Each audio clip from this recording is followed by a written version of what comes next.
Hello and welcome to UDC Forum. I'm Dr. Sandra Jowers-Barber, Director for the Humanities at the University of the District of Columbia Community College.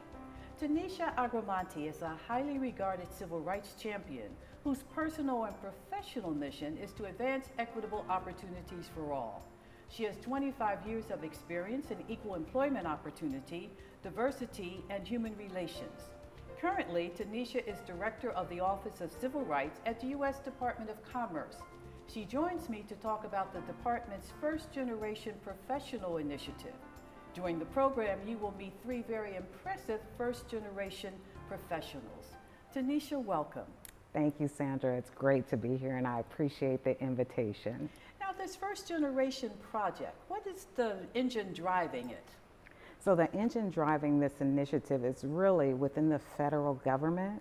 All federal agencies are driven by a diversity and inclusion executive order that mandates that every federal agency endeavor to have a workforce that is drawn from our diverse American population. And so with that in mind, we want to make sure that every segment of our diverse American society has an equal opportunity to compete for jobs in the federal government, and once they get in, an opportunity to thrive. Now, First Generation Professional, I fit in that category. So what is going to be offered, and how do you identify, what are some of the characteristics that a First Generation Professional brings to the workplace? So probably it'll be helpful to first identify how we've defined a First Generation Professional. So we've defined a First Generation Professional as someone who is one of the first in their immediate family to enter into the professional workplace, meaning that their parents either held traditional blue-collar positions or working class positions that didn't require a college degree. So from that standpoint, it's a definition that I think many can self-identify. It's not a label, but it is something that describes individuals who are the first in their family to go into this uncharted territory of the professional workplace. Now, you say uncharted. What do you need to navigate an uncharted new arena? So one of the things that we found, this is the Office of Civil Rights that I lead in partnership with the U.S. Census Bureau, which is a bureau under the Department of Commerce. We actually partnered to conduct some research and study. And the outcome of this study is that there are some common themes that First Generation Professionals said where they've experienced some challenges in the workplace. One is around unwritten rules in the workplace, identifying what those are and learning how to operate within that context in an organization. The other is really dealing with self-efficacy, managing the imposter syndrome. The other has to do with social networks, social capital. Many times people who were raised in a household with professional parents are able to leverage their parents' social capital, those networks that they've developed. And then financial literacy. That's another area where if you were raised in a household, in particular low-income household, where your parents may not have had disposable income to save or invest and prepare for retirement, there might be some opportunities to improve your financial literacy to make sure that you're adequately taking care of your finances with this newfound money. Now, is there any stigma attached to someone identifying as a First Generation Professional? Surprisingly, at times there are. We are learning a lot. I'm learning a lot from doing this initiative. One of the things that I really didn't expect was that there might be a stigma of shame associated with coming from either a low-income background or coming from a background where your parents held blue-collar or working-class positions. So that is one of the things that we're finding. But my message to all First-Generation Professionals is really captured well in a Frederick Douglass quote, and that is, we are not judged by the heights we have risen, but from the depths we have climbed. And I think First Generation Professionals should be proud that they are trailblazers. You know, they come from hardworking families, and they're expanding into this area of occupations that others in their family have not done. And so I think their family members are looking at them with pride, that they're expanding the occupations that their family has traversed and are working in. Now, let's meet one of 3 first-generation professionals.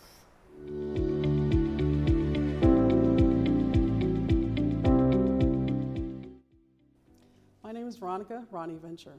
I'm a first-generation professional from Guyana, and I'm currently the Deputy Officer for Civil Rights and Civil Liberties and the Director of EEO and Diversity at the Department of Homeland Security. I moved to the United States when I was 5 to live with my dad, an employee at Eastern Airlines, and stepmom, a nurse's aide. As with most parents, but especially immigrant parents, education and having a better life and more opportunities than they had was very important. Although my parents wanted the best for me, they were educated in Guyana and didn't know how to help me navigate through college. However, as I grew up, they did instill upon me the will to do better, study harder, and get better grades, so I was able to attend a liberal arts college on a scholarship.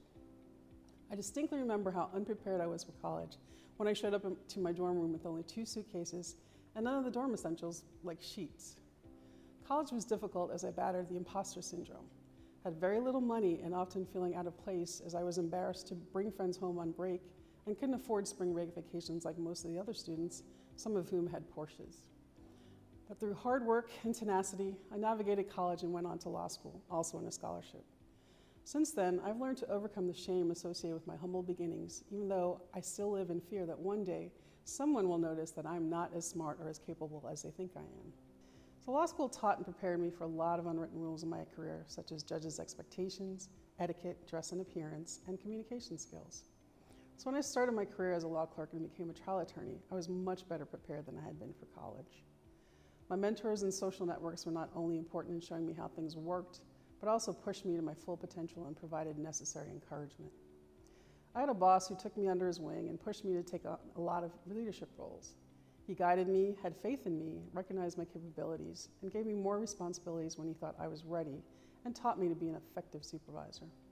I always tried to live up to his expectations, and through that grit and tenacity, I proved myself worthy of the promotions offered.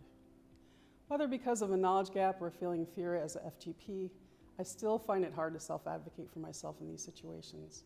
But it's important for FGPs to remember, you are worthy, you are capable, and you do have the qualifications. Now draw on your background as a strength and leverage that grit, loyalty, and flexibility instilled in you by your parents, and empower yourself to realize your full potential. I hope this initiative will lead to programs and workshops that give other FGPs a similar experience that I had in regards to my support system, whether that be a mentor or colleague, that will help FGPs navigate right off the bat and enable them to fully leverage the qualifications they bring, as well as the grit and tenacity from overcoming obstacles and challenges. By doing so, FGPs will be able to contribute knowing that organization values and appreciates their backgrounds and life experiences and enables them to provide culturally competent services in accomplishing their organization's mission. Thank you.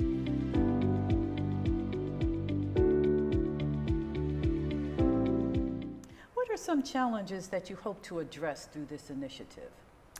What we really hope to address are those things that I talked about that a first-generation professional experiences on the individual level. So those learning how to navigate the unwritten rules, building their network, hopefully through some mentoring for them to help them learn the lay of the land. But while that's critical and important, probably what's even more important is addressing the systemic policies, practices, and procedures that have an unintentional negative impact on our ability to hire and advance first-generation professionals.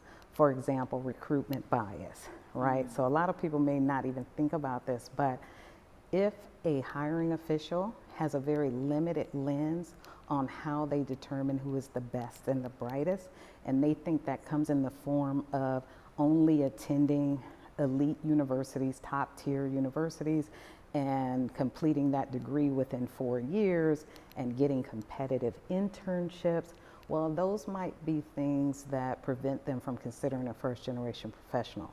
Because what we know is most first-generation professionals matriculate through state universities, community colleges, online universities, not because they're incapable of getting into a top-tier school, but because their life circumstances dictated a different path. Now, one of the things that we're seeing is that community college are gaining a new perspective and a new prestige. So that may not be a stigma, but how do you address the hiring end of it? How are you going to change their view? I think only thing we can do at this juncture is increase awareness of those biases that may exist. So if someone, for example, feels as if you took too long to complete school, that says something about your work ethic, or if it says something about your intellect, then we want to challenge that. And we want to expand that thinking that even though someone may have had a non-traditional career path or academic journey, does not mean that they're incapable of thriving and contributing and unleashing their potential in the workplace. So I guess this gets back to also having that first generation professional prepare a narrative that talks about all of that, if it was an extended period of time, how they were able to be persistent and retain all of their enthusiasm to complete. What do you see as the obligation of a community college or an institution to prepare a first generational professional? I think where academic institutions can help first generation college students who will be first generation professionals prepare to enter the workforce is by focusing on those traits I think you were just speaking about: tenacity, grit, resiliency, determination, resourcefulness. Those are all the traits acquired by overcoming obstacles. And those are really traits that are beneficial in the workplace. Not only that, first generation professionals, especially those who come from lower income backgrounds, bring cultural competency to our workplace. They come from a background that represents the constituents that we serve. At least a third of the public comes from lower income. So they bring with them a keen understanding of that population that helps us improve the services and products that we deliver to that community and the American population as a whole. And they're usually bringing that support system from families that want to see them obtain more than what they were able to obtain. Let's take a look at another first generational professional.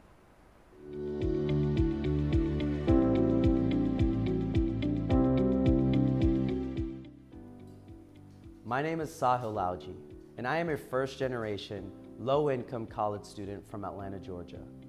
My mother worked in the real estate industry until the market crash of 2008, but without a college education, she had challenges finding jobs afterward. The financial issues that came about due to these challenges made my years growing up hard, especially as an only child, where my single mother and I moved often. My father worked at a convenience store and was shot and paralyzed in an armed robbery during my sophomore year of high school. After my father was shot, I moved in with him and took up a part-time job to help pay expenses at home. I had to balance working with achieving high grades, running cross-country and track, and leading community service initiatives. When college applications rolled around, I was left alone with deciding what schools to apply to and how to go about the application. Luckily, I came across programs such as QuestBridge that expose low-income students like myself to top-tier institutions across the country. With the support of my father and an assistant principal, I applied to top-tier universities and was accepted to schools such as Harvard, Princeton, and Duke. And now I'm a junior at Harvard studying government with a secondary in comparative religion and helping run Harvard's first-generation low-income pre-orientation program. And while my time at Harvard has been enriching, there continues to be institutional challenges I need to overcome as a first-generation student. Aside from often being one of the only people of color in many of my classes, I am also often one of the few students from a working class background. In academic settings and extracurriculars I am involved with, it can be hard to relate to many of my peers who have the connections and networks that I just don't have. People from my background often do not think about applying to schools outside their state, so without outreach programs and the support of mentors, I would not be at Harvard today. Coming from a first-generation, low-income background, I faced challenges with navigating school resources, feeling supported, and adjusting to social life on campus. On the other hand, my wealthier peers went to prep schools and had parents that attended college who could support them. Despite this, I learned to not have shame in asking for help or support, and instead am able to take initiative in doing so. In my classes, extracurriculars, and internships, I shed light on the socioeconomic challenges people face in our society. Coming from humble beginnings, I knew early on that I needed to be self-motivated and resourceful in order to succeed and propel myself forward in this challenging academic environment. And although I carry myself with confidence, not having the financial backing or social networks that many of my peers take for granted, it is challenging at times to succeed on my will and tenacity alone.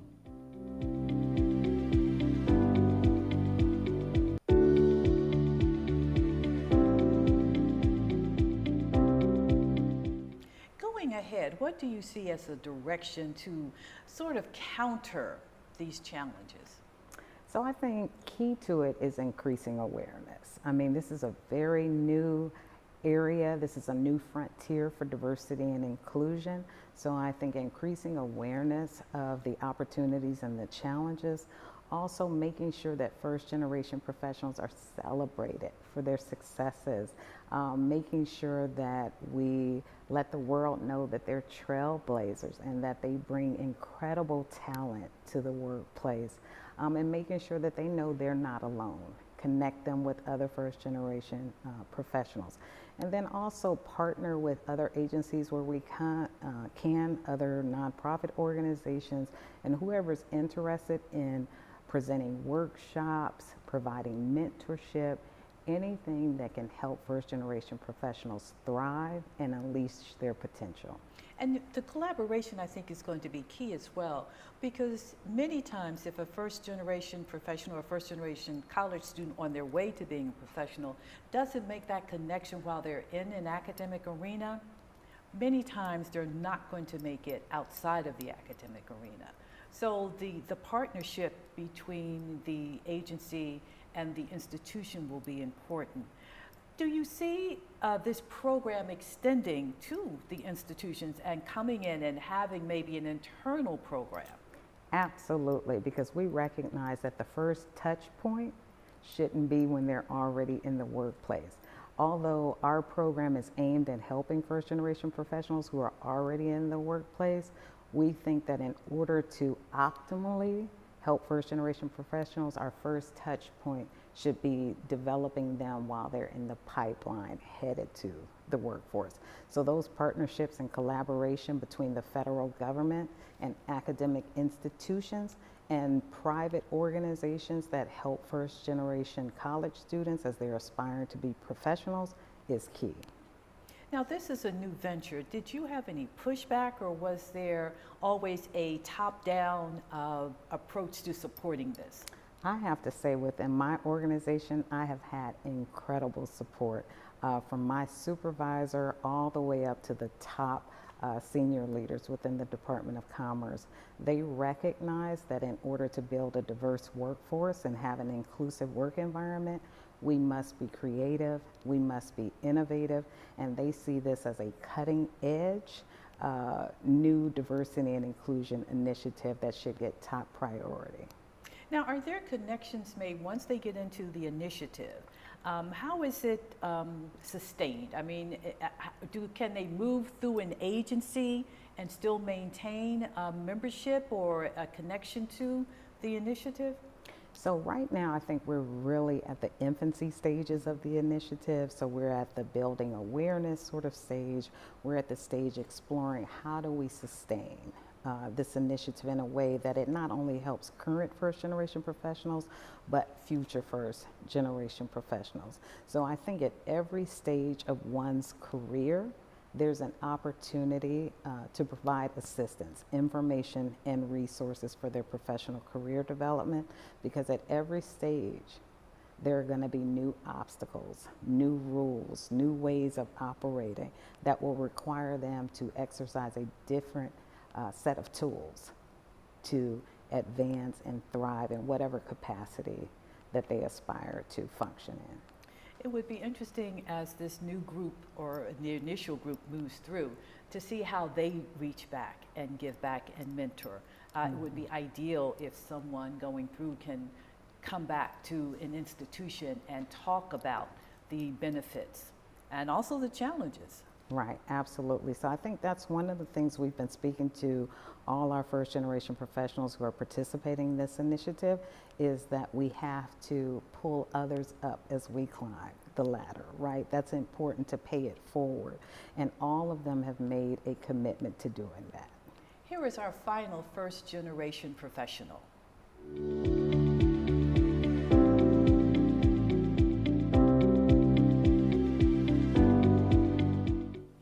My name is David Zaya, and I am currently the Chief Administrative Officer of the U.S. Census Bureau. I'm a first-generation professional from a small, rural-based community in Michigan of roughly 1,400 people. My town was so small that we didn't get our second stoplight in the county until I was in high school. My father worked at the local A&P grocery store 50 miles away as a stocker checker in the evening shift. My mother worked as a medical transcriptionist at the local hospital to help supplement income once my brother and I were old enough to be home alone. Going to college was always part of the plan for me, as my parents wanted me to do better and more with my life. I earned some scholarships as the salutatorian of my class, and the scholarships covered about half of my room and board and tuition. So I supplemented my financial aid with a work-study program. I started as a general cafeteria worker and rose to a level 3 kitchen supervisor in charge of students and operations, supporting full-time kitchen employees in meal preparation. Having to balance work and school helped me develop a strong work ethic and a determination to succeed. I learned time management skills and how to develop my social networks. I was provided job training and leadership experience that I've used throughout my career in the federal government. My first job in the federal government was in the Chicago Office of Public Housing as a housing management assistant, GS7, with the promotion potential to the GS12. I was hired under the Outstanding Scholars Program after numerous unsuccessful interviews for the HUD intern program. I thought that not being an intern would disadvantage me in terms of getting to know people and the organization, and stifle my career progression. I felt inadequate and inferior to the HUD interns since I didn't graduate from an Ivy League school or have previous federal government or private sector experience like most others in the program. However, I made it my job to get to know the interns and learn from them. I met and worked with the people they were meeting and made it a point to have them get to know me. I was approached more than once by leadership to rotate in their office and was even offered a lateral opportunity in the Office of Housing, which was blocked by my office director. My tenacity, work ethic, and a determination to succeed, despite the feeling of vulnerability, ultimately led to an offer as program analyst in headquarters. There are many ways in which I was inadequately prepared for my career, but this example of financial illiteracy is one I will never forget. I found a great high-rise apartment that allowed me to walk to work and get to know the city. Although I had never paid rent before, I did the math based on my annual salary and thought I was fine. But I wasn't informed about things like retirement, life insurance, thrift savings plan, and other deductions that mysteriously appeared on my pay stub. In the end, my first paycheck barely covered half of my rent, and I quickly realized this was an unsustainable situation. I wish there would have been programs or classes to help think about this, and felt foolish for not thinking about it when deciding where to live. My mentors and supervisors helped me learn skills that allowed me to be confident in my newfound abilities. I learned how to be a part of a workplace culture and how to successfully navigate within that culture through observation, commitment, and being genuine to my colleagues and the mission at hand. I think that my parents' example of hard work to provide for their family and sacrifices were massive influencing factors on who I am today. Though they didn't have the college experience to fall upon or relate to me, they did have the experience of valuing and serving people from all walks of life.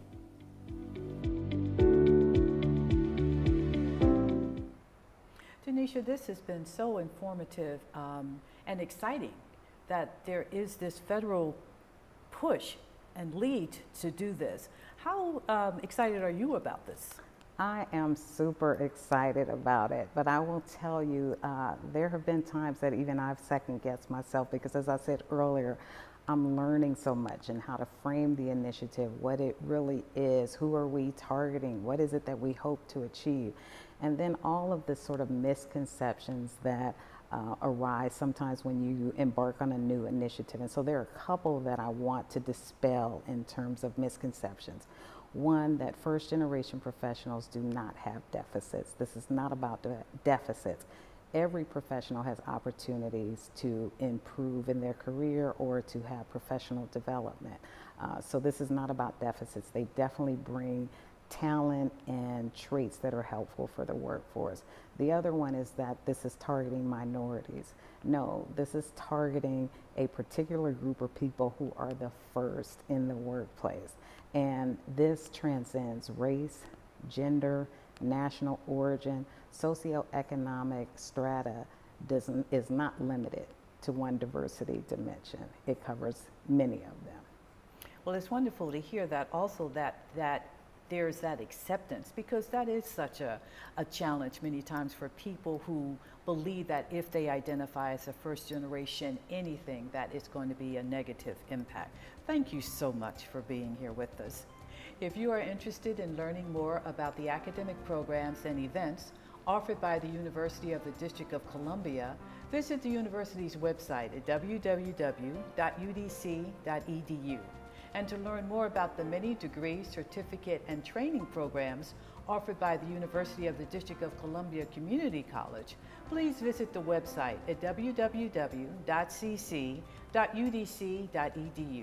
Thank you for watching. I'm Dr. Sandra Jowers Barber.